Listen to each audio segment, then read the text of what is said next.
On today's show, we learn about the importance of beach cleanup, get to know the voices behind the Spire Center's event, Race and Song, and talk about upcoming things to do in our South Shore towns. You can get the bad news in a lot of places. On the local scene, it's all about what's good and good to know. I'm Elizabeth. Let's get started.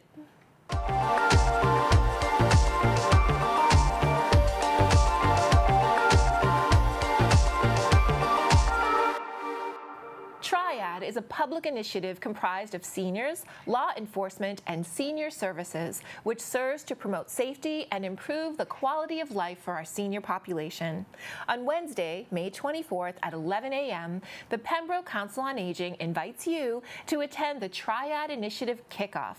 Join officials such as District Attorney Tim Cruz, Sheriff Joe McDonald, Senator Susan Moran, and Representatives Kathy Lenatra and Josh Cutler to discuss concerns you may have about crime and safety in our community. Triad is an important platform for seniors to educate themselves on reducing their chances of victimization, find support, and come together with community members. If you're interested in attending, register by May 17th and call the COA at 781-294-8220. Reggie Harris and Alastair Mook are longtime friends, accomplished musicians, and educators who've created Race and Song, a musical conversation, which is an exploration of history and current events through the lens of race, using the powerful tool of music. This month, Plymouth Area No Place for Hate and the Plymouth Area League of Women Voters welcomes this dynamic duo to the Spire Center stage. We went on the local scene to discuss the impact of Race and Song on its audience and the significance of having these important conversations. We both are comfortable and have a lot of experience performing for very different ages, and we play to who's there. So we did a show recently similar to the Spire show that was at the Cabot Theater in Beverly. And it was mostly adults, but a few folks brought young kids. To some degree, we're all beginners when it comes to race. And in that sense, it sort of evens the playing field. People often say, how do you change the program for kids, for adults? The truth is, we don't change it that much. We change the way we present information, right? We think about, with young kids especially, like the physical need to sort of get up and move at some point in the program, etc. But in terms of talking about this stuff, it's pretty much the same conversation, whether you're talking with a kid or, as Reggie and I have done, like an assisted living home. We've played for people in their 90s. From looking at the program itself, it talks about adults and kids. Predominantly adults are having these conversations, but there's also so much happening in our community that opening the door up for kids to start the conversation early isn't necessarily a bad thing. The student voice is so powerful. I mean, we have had some local video productions that we just seen recently through No Place for Hate that were done by high school students. They're very connected to what's happening right now, even more so than the rest of us, because we go through our daily lives, getting our stuff done, trying to make it through the day. And they have this huge focus, and their voice is, that's our future. So bringing it into this and to everything we do is really important. We literally play for every age. Like, that's one thing Reggie and I really have in common individually and together is we have taken this program and we've done it for kindergartners. We do a lot of work in schools, and there we have a captive audience, right? Everyone's admitted free and no and there's no getting out until it's over. Really, my main reason for being involved in all of these things and wanting to bring this programming here is because I feel like it's such an important and timely conversation to be having. Not just race, but there's also talk about gender, about equality, about other forms of discrimination, and I think having conversations and seeing each other as people and not as a label is hugely important. And so if we can get beyond what we think is important in order to see what actually is important, and that's the humanity of everything. I was at the time having a lot of conversations with a lot of people who were kind of racism 101.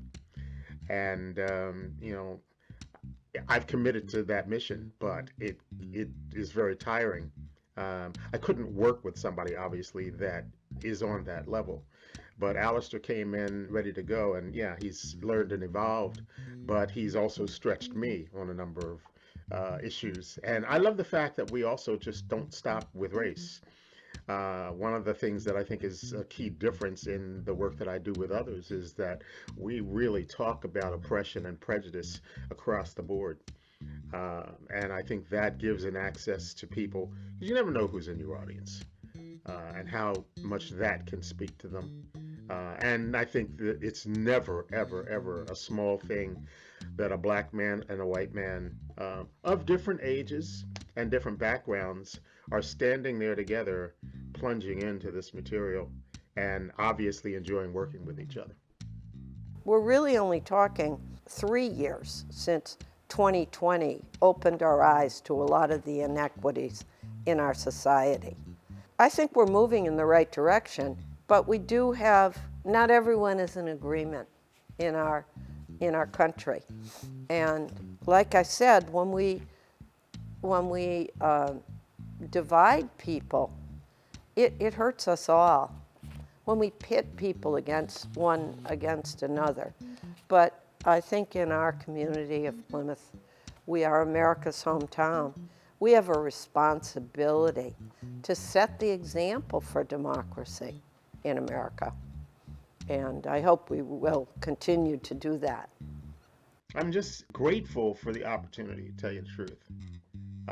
I started as a musician hoping, like so many people, that I would someday become rich and famous and run around the world saying, look at me, look at me, look at me. I am so grateful for the fact that it didn't happen the way I saw it. And for all the things that I've been through, I am, to be able to, meet and work with Alistair and to work with the other folks that we know who are all in this community is so affirming and such a powerful rush, because we're all different and we all have different stories. And that is what we can encourage in those that we meet, that your story is important. Your experiences are important in the building of a better world. And to do something, anything that might unleash that in somebody in our audience is a great privilege. I'm hoping that the audience will have a good time. They'll have some fun. These gentlemen use humor. They don't just talk about race, they talk about gender equality and lots of other isms. When the conversation after their musical performance is over, I think people will feel a relaxation with difference, because sometimes people feel uncomfortable with difference. And breaking down barriers and providing opportunities for people to communicate and to see people that are different than themselves is enlightening, and it opens doors. I'm hoping that it will be a jumping off point, at least for League of Women Voters and No Place for Hate, in order to continue the conversation and continue programming in a way that is different and maybe differently engaging to people. And I'm hoping that people will take pieces of this and use it in different ways when they communicate with others or when they observe different situations going on, to have a broader view of something that may not influence them, but to have more of a concept of how they can play a different role and how it influences other people. Duxbury for All is a group committed to ensuring that the town of Duxbury is a safe and welcoming community that embraces diversity, equity, and inclusion. On May 23rd from 7 to 9 p.m., join Duxbury for All for the event Challenging Conversation Series, Language, Terms, and Community Values. This small group discussion, taking place at the Duxbury Police Station, will address issues like privilege, microaggressions, and how we can do better as a community to create a space that is emotionally safe for everyone. This event is open to all and free to attend. To register, visit the Duxbury Free Library website. Next up, we get down to business with Julie Thompson. The Pembroke Chamber of Commerce is undergoing a reboot. After taking some time for reorganization, the Chamber is raring to go to support all kinds of businesses in Pembroke and the surrounding community. The Chamber provides its members with opportunities for networking and collaboration. It helps promote its members' businesses through their website, email marketing, and social media channels. The Chamber will partner with town government as well as our elected state representatives and senators to seek out areas where they can assist with economic development. They plan to continue the tradition of holding a legislative breakfast in the fall. The Chamber also supports many of the local community events that take place, like the Pembroke Arts Festival, Pembroke Celebrates with fireworks, and the annual tree lighting. Pembroke Chamber partners with other like groups, including the South Shore Chamber, the Marshfield Chamber, the Kingston Business Association, and it has a strong working relationship with the Plymouth Chamber of Commerce. The Chamber has an active internship program from which they curate interns from Pembroke High School's new Pathways program, and a scholarship fund which they award each year to a deserving Pembroke student. The Pembroke Chamber, supporting businesses and uniting the community. For more information about all the Pembroke Chamber can do, visit their website or social media. It was not that long ago that all of mankind thought that the Earth was the center of the universe. But science has evolved, and we now know that space is exponentially bigger than we could have ever imagined. On May 26, Blake Planetarium invites you to Beyond Mankind, featuring Out There, the quest for extrasolar worlds, where you will learn about the many planets that have been found throughout the cosmos. Out There will also feature an ordinary star among others in the Milky Way, which you may know as our Sun, and how the most powerful telescopes in the world explore the outreaches of space that have remained unseen until now. This three-part program will also feature seasonal stargazing, a brief look at the night sky, and Losing the Dark, which addresses light pollution and the ways we can help reduce it so we can see that big, beautiful universe. Tickets can be purchased online by visiting the Blake Planetarium Eventbrite page. If you have a canine companion, you know that sometimes they can walk you rather than you walking them. Although it can look cute at times, leash pulling is not safe for your dog or for you. If you're interested in learning ways to prevent this, join certified professional dog trainer and owner of Rescue Canine LLC, Ken Brady, at the Kingston Collection on May 20th from 9 to 12 p.m. There, you'll learn how to eliminate leash pulling and reactivity, and how to make your walks a more enjoyable experience for you and your furry friend. Visit Rescue Canine's Eventbrite page to register. One of the best features of our region are our beautiful sandy beaches that make for fun summer activity, a relaxing walk, or a place to go for peace and refuge. Keeping our beaches clean and litter-free is not only important to maintaining an aesthetic shoreline, but for the safety of our precious ocean ecosystem. Here is your green space, keeping our beaches clean. The damage human debris has on our coastlines can be devastating, and multiple studies have shown that beach cleanups raise public awareness more effectively than public education programs that do not involve participation. Volunteers say the cleanups make them more mindful in how they manage their own disposables. On this episode of Your Green Space, we walk along the shores with coastal resident Amanda Ewell and her environmental analyst father from Mass DEP, Carlos Fragata, while we talk about the importance of keeping our beaches clean. Let's get started.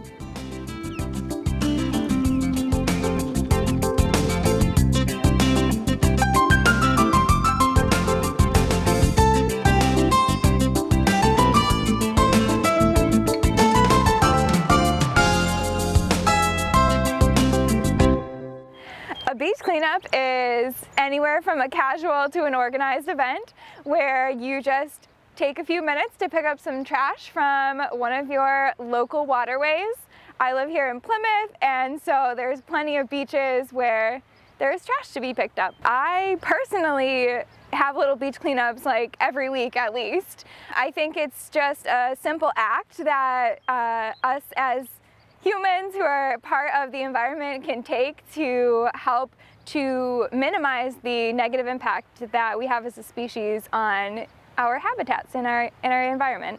A beach cleanup can be many things. It can be just simply going on the beach and picking up trash, Or it can be an organized beach cleanup where you can log the trash that you do find and then have data to back up how dirty the beach actually was, how polluted it was. And pollution would be anything that's not natural to the environment. If you imagine going out to the beach, especially after a storm, you're gonna find a lot of trash. And then you pick up the trash, you might log it, so that way you know how much you picked up. But tomorrow might be a totally different day. You might not find any trash really coming in, or substantially less trash. So it's good to get more than just one snapshot in time. It's good to keep logging how much trash you're getting to see if there are any trends.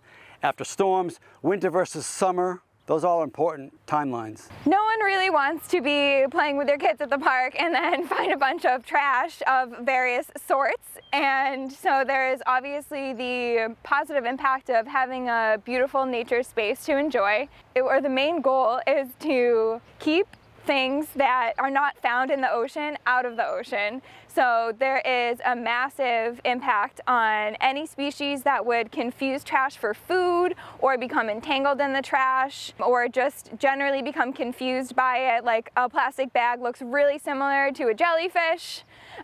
Even a bag of dog poop, that looks just like seaweed. Keeping the environment as close to its natural state is the goal. Of course, beach cleanups will help by keeping the beaches clean so that there's less pollution on the beach. How that helps people? Well, it helps people in many ways that may not be obvious. Plymouth is a tourist town, so ecotourism is the new buzzword. If you have a clean beach, you can promote it. But if it's not very clean, don't go there. For example, Minnesota has the cleanest sidewalks I've ever seen. Massachusetts, not so much.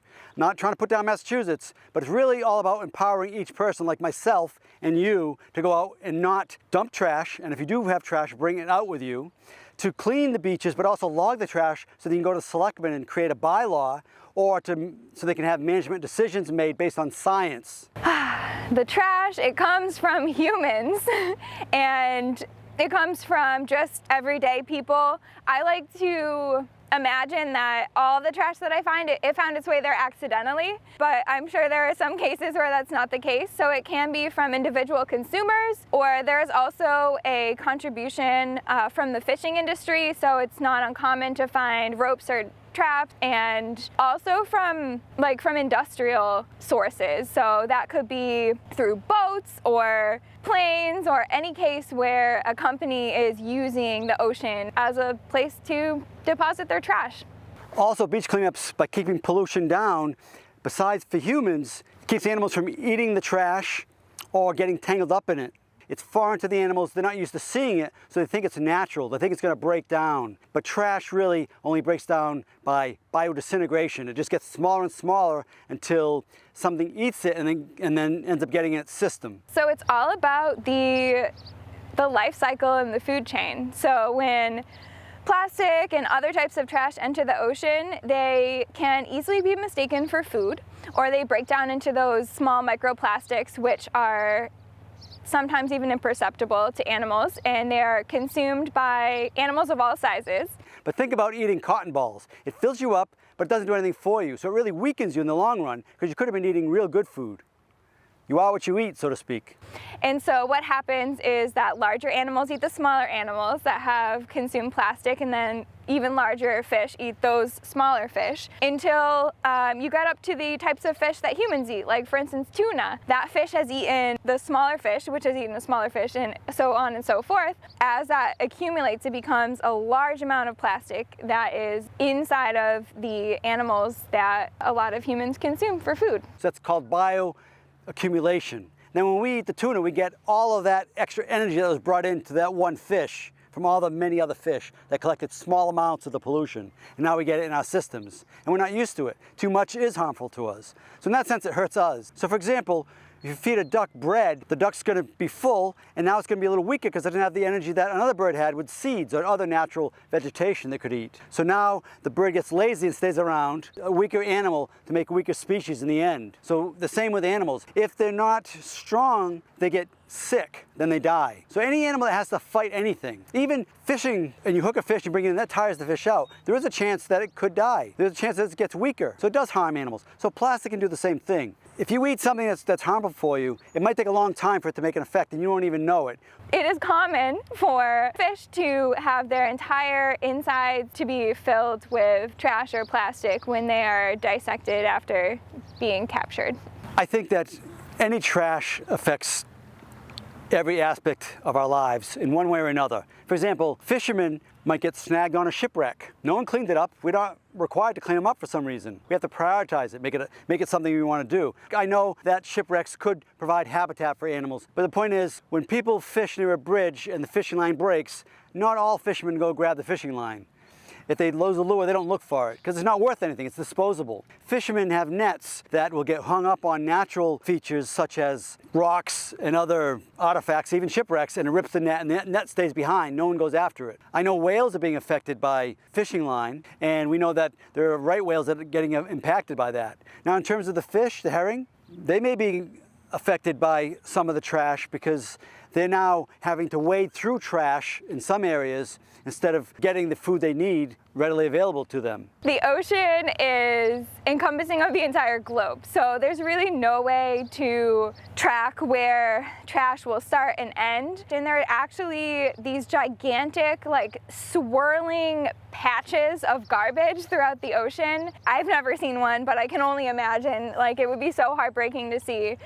So due to the currents, the trash accumulates in different areas. The trash can get into the ocean many different ways. It can come from some of the cities with combined sewer overflows, or CSOs, where there's rainfall that comes into the sewer system with sewage that comes in the system. When it floods, it overflows so it doesn't come up in someone's basement. It goes into the ocean. Now, once it goes into the ocean, the wind and currents will drive the trash to wherever the tides come in and out. You'll see trash coming up along the high tide line, or the seaweed line, or the rack line, or any other tide line like the spring and neap tides twice a month, or storm tides. So trash will just either drop out because it's heavy and stay on the bottom, or get carried out to sea, or maybe get carried into shore and then land on the beaches, get stuck in the seawalls, or get stuck in the seagrass. Sometimes styrofoam just gets all over the marshes. Planning a beach cleanup is so easy. So like I mentioned, they can be casual. Like for instance, I simply pick up trash every time that I notice it when I'm outside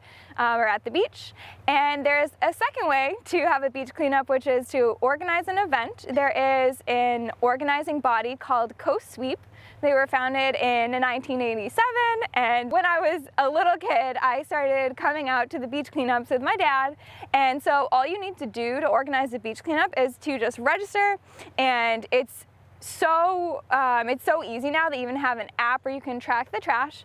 But all you do is register, you spread the word, get your friends if you're involved in any community groups like yoga studios or 4-H clubs or school sports teams, anything like that. You just get a bunch of friends together and you come on a certain date, and there is a process to go through when you come to the beach cleanup day. One of my old posters from a beach cleanup in 1992, but I started in 1998, a year after coastal management started doing this. And I just want to show you the difference in the forms. I'm going to kneel down so I can grab things so they don't fly away on me. But these are the new forms. This is a form that you can use tick marks, hash marks.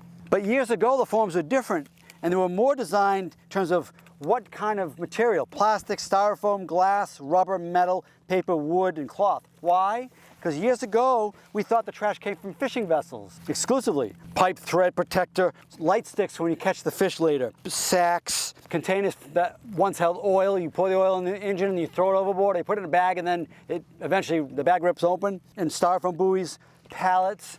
But look, it's changed to grocery bags, paper bags, cups and plates, bottle caps, plastic bottles. What? Plastic bottles? We used to use thermoses when we were kids. And this isn't something that just people that are a lot older do. This is common sense. So this is all about understanding why the data is so important. If we didn't have this data on these data sheets in 1987, we wouldn't have known that in 2021, we need to be looking at fishing buoys and pots and traps versus cigar tips versus cigarette butts. That's so specific. And over time, we've seen that plastic is on the top. And one of the plastic things is the cigarette butts. I see so many people throwing out cigarette butts. Some are still lit. It just blows my mind as to why people would do that. And that's irresponsible, because it's out of sight, out of mind. Someone else will pick it up, maybe.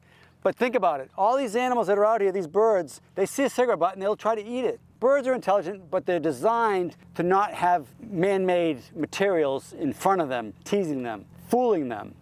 I've got a poster here which shows all the kinds of trash that you'll find, that I have found.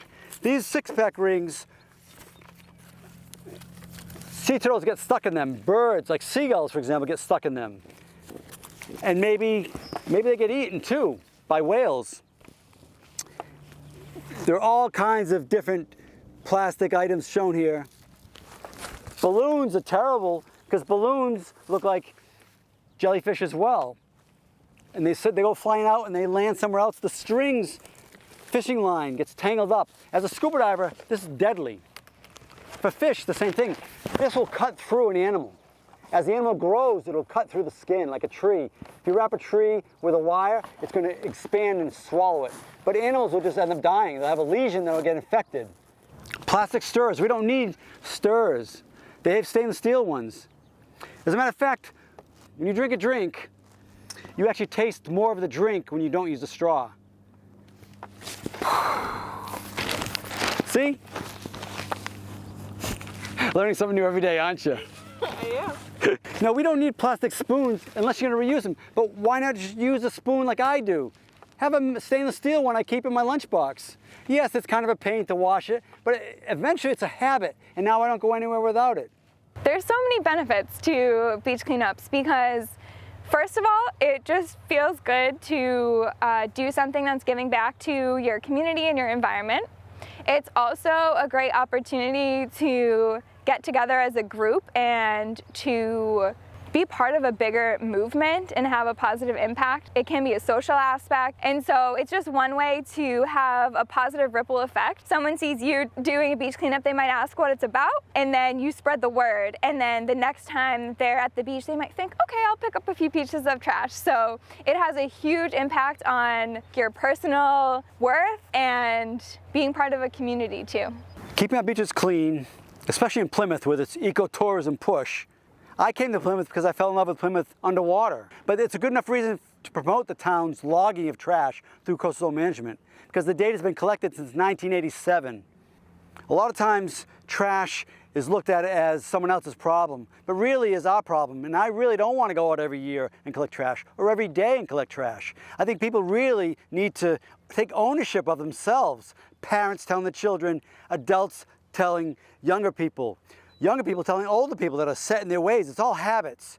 We all have habits. It's all about changing what we do. And I know for a fact that when I change something I do, sometimes it's bad initially because I don't want to do it. But guess what? In the end, I'm so glad I did it. If you love going to the beach or you live by the ocean, as I do, then why not take just a couple extra seconds to pick up trash in the places where you're already going and spread the positive impact. Experts say that by 2050, there may be more plastic than fish in the sea.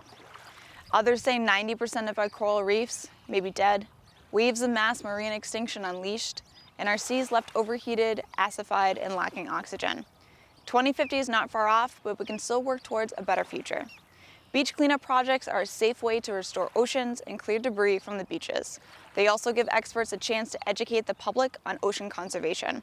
So the next time that you find yourself on the beach or on a walk near the water, bring a glove with you and take an extra minute just to look around.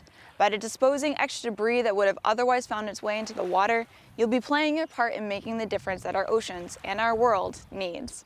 That's your green space for now. I'm Erica. See you next time.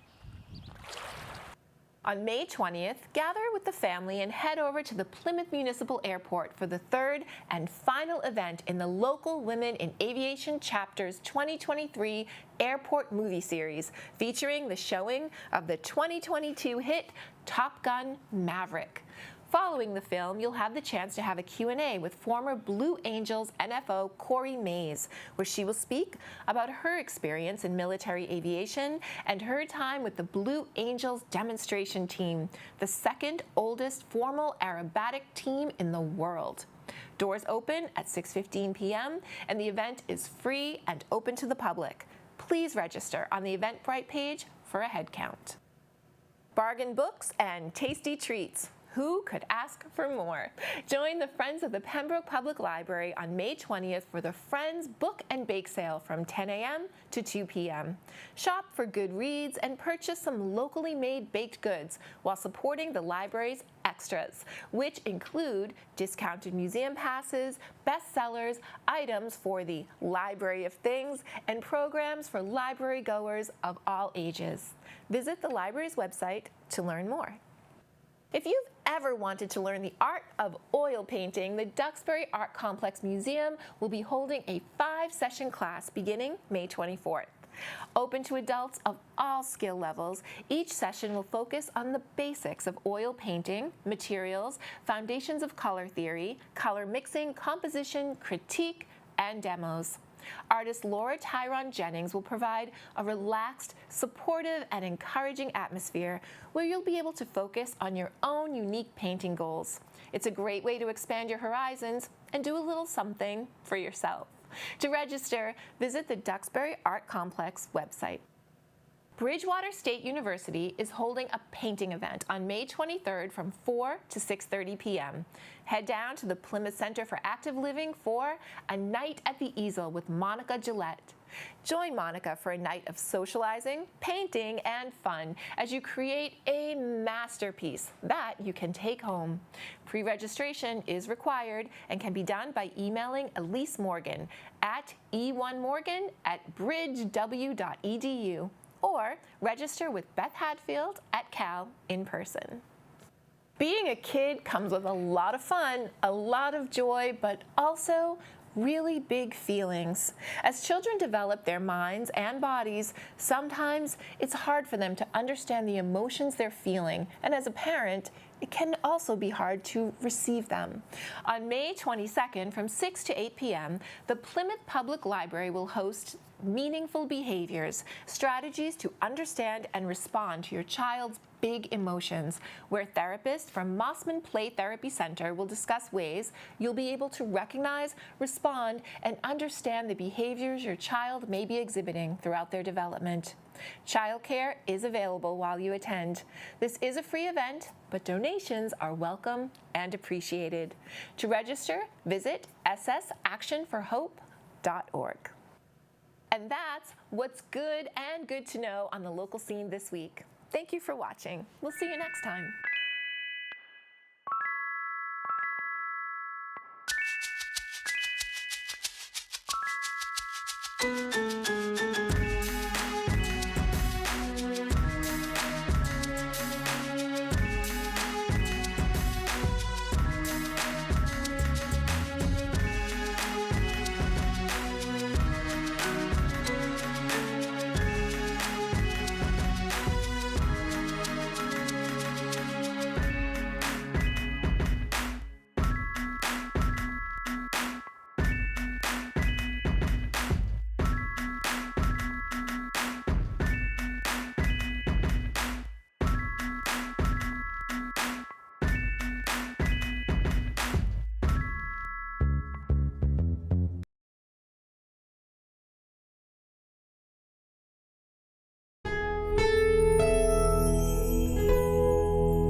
Thank you for watching. We are grateful for your attention.